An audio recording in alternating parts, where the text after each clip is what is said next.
Good morning students, कैसे हैं आप सब। मैं आपकी हिंदी टीचर सपना बोल रही हूँ। आज हम कक्षा 7वीं के बच्चों पाठ्य पुस्तक का जो तीसरा पाठ है हिमालय की बेटियाँ। तो बच्चों आज हम ये पाठ दोबारा से दोहराई करने जा रहे हैं जो कि नागार्जुन द्वारा रचित निबंध है। इसमें बच्चों जो नागार्जुन जी हैं वो बताते हैं कि अभी तक मैंने उन्हें दूर से ही देखा। यहाँ पे हिमालय और उनकी बेटियाँ, हिमालय एक पर्वत है, उनके बारे में बात की गई है। तो इसमें जो नागार्जुन जी कहते हैं कि अभी तक मैंने इन्हें दूर से देखा था, बड़ी गंभीर, शांत में और अपने में खोई हुई लगती थी। संभ्रांत मतलब उत्तेजित महिला की भांति वे प्रतीत होती थी। उनके प्रति मेरे दिल में आदर और श्रद्धा के भाव थे। माँ, दादी, मौसी, मामी की गोद की तरह उनकी धारा में डुबकी लगाया करता था। परंतु इस बार जब हिमालय के कंधे पर चढ़ा तो वे कुछ और ही सामने थी। मैं हैरान था कि यही दुबली पतली गंगा, यही यमुना, यही सतलुज समतल मैदानों में उतरकर विशाल कैसे हो जाती है। इनका उछलना और कूदना। बच्चों यहाँ पे जो लहरें हैं, नदी हैं, जो कि पहाड़ों से जो लहरें आ रही हैं, जो कि गंगा यमुना, तो इनके गंगा यमुना जो नदियाँ हैं उनके बारे में बात की गई है।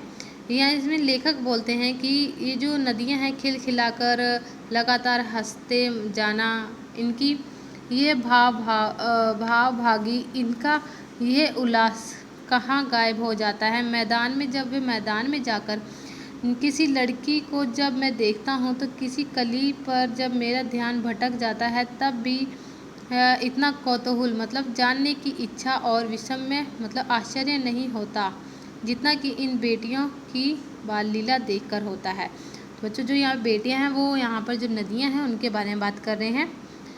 बताते हैं कि जो नदियाँ हैं आगे जाकर घाटियों में अत्यधिक सरबज उपत्यकाएँ ऐसी घाटियाँ होती हैं जहाँ पर जाकर अलग अलग हो जाती हैं और इनके अलग अलग जो है नाम हो जाता है, जो कि सिंधु और ब्रह्मपुत्र, ये दो ऐसे नाम हैं जिनके सुनते ही रावी, सतलुज, व्यास, चेनाब, झेलम, काबुल, कपिशा, गंगा, यमुना, सरयू, गढ़, कोसी आदि हिमालय की छोटी बड़ी सभी बेटियां आंखों के सामने नाचने लगती हैं।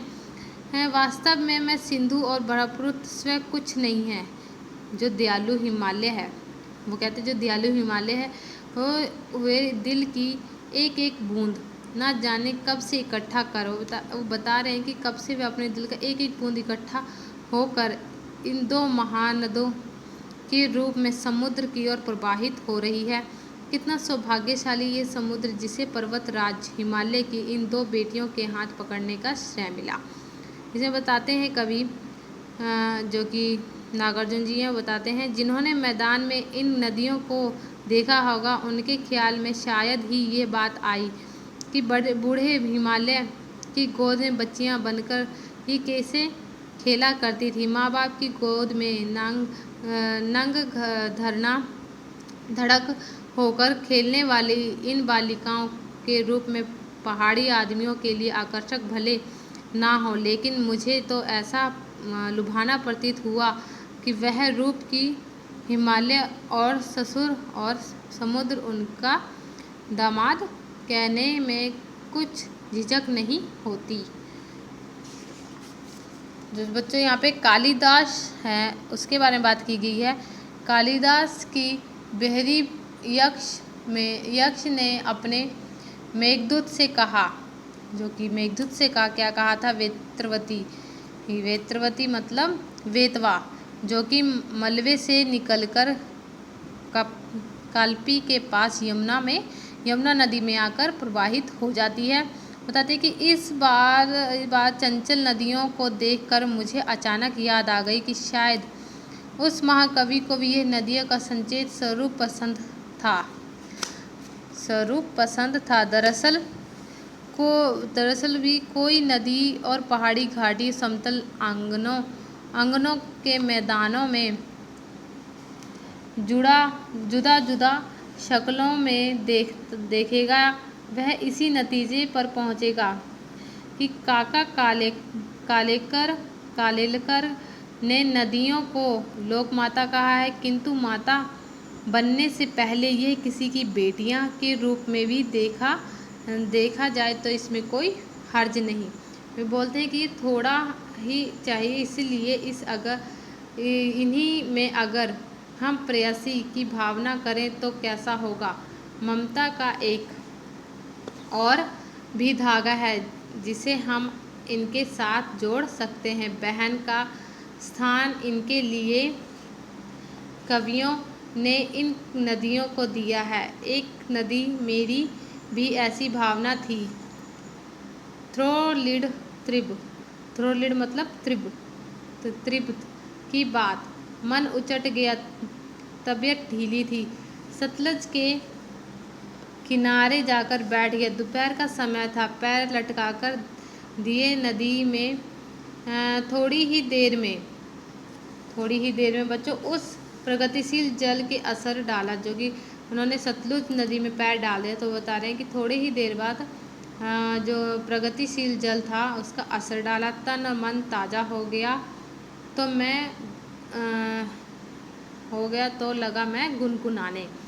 तो वे क्या गुनगुनाते?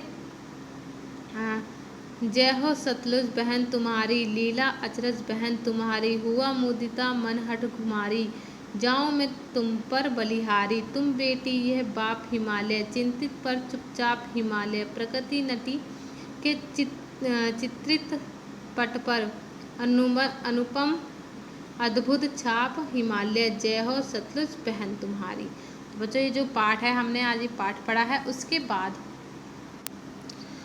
बाद बच्चों यहाँ पे मैंने 10 शब्दार्थ लिखे हैं और 14 शुद्ध लेख। उसके बाद है बच्चों प्रश्न उत्तर। पहला प्रश्न है बच्चों, नदियों को माँ मानने की परंपरा हमारे यहाँ काफ़ी पुरानी है, लेकिन लेखक नागार्जुन उन्हें और किन रूपों में देखते हैं। तो बच्चों उत्तर आएगा, नदियों को माँ स्वरूप तो माना ही गया है, लेकिन लेखक नागार्जुन उन्हें बेटी और प्रेयसी व बहन के रूप में भी देखा है। दूसरा प्रश्न है, सिंधु और ब्रह्मपुत्र की क्या विशेषताएं बताई गई हैं। तो इसका उत्तर आएगा, सिंधु और ब्रह्मपुत्र हिमालय से निकलने वाली प्रमुख और बड़ी नदियां हैं। इन दो नदियों के बीच से अन्य दो छोटी बड़ी नदियां बहती हैं। ये नदियां दयालु हिमालय की पिघले दिल की एक एक बूंद इकट्ठा होकर ये नदी बनी है। ये नदियां सुंदर व लुभावनी लगती हैं। तीसरा प्रश्न है बच्चों, काका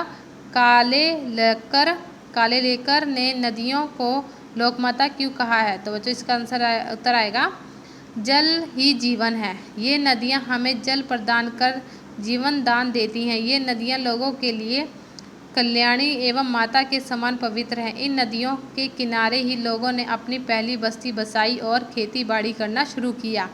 इसके अलावा ये नदियाँ गांव और शहरों की गंदगी भी अपने साथ बहाकर ले जाती हैं। इनका जल भूमि की उर्वरता शक्ति बढ़ाने में विशेष भूमिका निभाता है। मानव के आधुनिकीकरण में, जैसे बिजली बनाना, सिंचाई की नवीन साधनों आदि में इन्होंने पूरा सहयोग दिया। मनुष्य के लिए ये ही नहीं बल्कि पशु पक्षी पेड़ पौधे आदि के लिए बहुत जरूरी है। इस प्रकार नदियाँ हमारे लिए कल्याणकारी हैं। यही कारण है कि काका कालेलकर ने उन्हें लोकमाता कहा है। तो बच्चों उसके बाद चौथा प्रश्न है, हिमालय की यात्रा में लेखक ने किन किन की प्रशंसा की है। तो इसका उत्तर है बच्चों, हिमालय की यात्रा में लेखक ने नदियों, पर्वतों, बर्फीली पहाड़ियों, हरी भरी घाटियों तथा महासागरों की भूरी भूरी प्रशंसा करी है। उसके बाद बच्चों वाक्य बनाओ है। पहला वाक्य, श्रद्धा मतलब गुरु के प्रति भावना, भक्ति, विश्वास, श्रद्धा पुत्र राष्ट्र का गीत वो प्यारा है। दूसरा है कौतूहल मतलब बच्चों जानने की इच्छा, स्कूल के सारे बच्चे ये कौतूहल देख रहे थे। तीसरा है बच्चों विस्मय मतलब आश्चर्य, मेरे संबंधी मित्र ने विस्मय भारी आँखों से मुझे मानो उन्हें कानों पर विश्वास न हुआ। चौथा बच्चों आकर्षक, खींचने वाला, मोहिनी ने बड़ा आकर्षक रूप पाया है। पांचवा बच्चों प्रवाहित, बहता हुआ बच्चों इसका अर्थ है बहता हुआ। उनके नेत्रों से अश्रु धारा प्रवाहित होती रही। तो बच्चों जो हमारा यहाँ तीसरा पाठ था वो पूरा होता है। आप सभी ने ये पाठ अच्छे से पढ़ना है और याद करना है। ठीक है बच्चों, thank you, have a nice day.